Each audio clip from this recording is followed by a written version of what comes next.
Bienvenue dans ce 3 minutes pour comprendre le zen et aujourd'hui nous regardons donc toujours l'Okyo-Zanmai que nous avons commencé la dernière fois de Maître Tozan, le miroir précieux.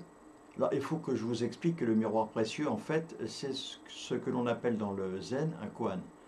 Le miroir précieux en fait c'est vous, vous êtes le reflet de l'univers. Le texte d'aujourd'hui nous dit ceci. Comme un bol d'argent couvert de neige, ou une grue cachée dans l'éclat de la lune, les choses s'y ressemblent sans être égales. Même confondues, on sait où elles sont. Alors que nous dit Maître Tozan ici? Eh bien, tout d'abord, nous comprenons que l'on ne peut pas distinguer le bol d'argent de la neige qu'il recouvre. La grue blanche, l'oiseau blanc, ne se distingue pas de l'éclat de la lune lorsqu'il passe devant. En bref, il nous dit que les choses se cachent les unes dans les autres, comme des poupées russes. Les matrioshkas qui sont identiques, mais parfaitement différentes. Et même si on les confond, on peut en voir la nature différenciée, car elles sont de nature différenciée. Et elles paraissent identiques.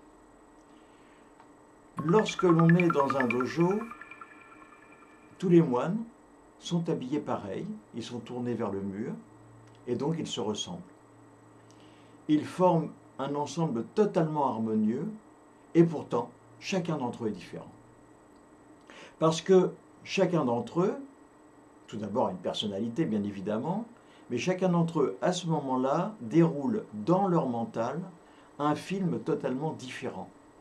Certains vont orienter cette pratique vers un éveil hypothétique. D'autres vont suivre un film personnel et se projeter quelquefois même dans des fantasmes. Et puis il y a un brouhaha, une diarrhée mentale faite de désordre et de chaos. Alors ce petit texte en fait nous encourage à toujours faire la différence sans jamais se fier à l'apparence des choses.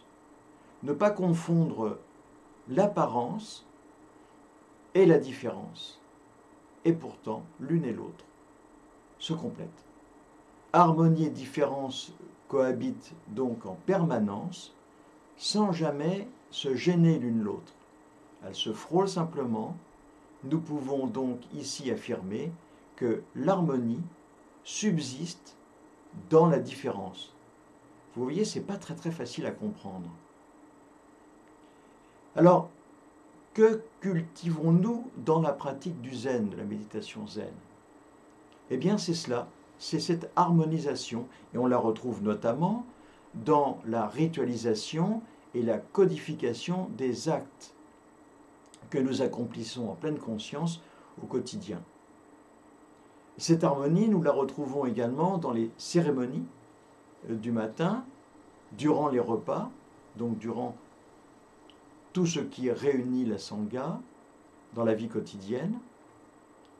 Cette harmonie se manifeste également dans la mise en application de nos gestes quotidiens, ces gestes qui doivent être imprégnés de la projection des enseignements et de la pensée du Bouddha.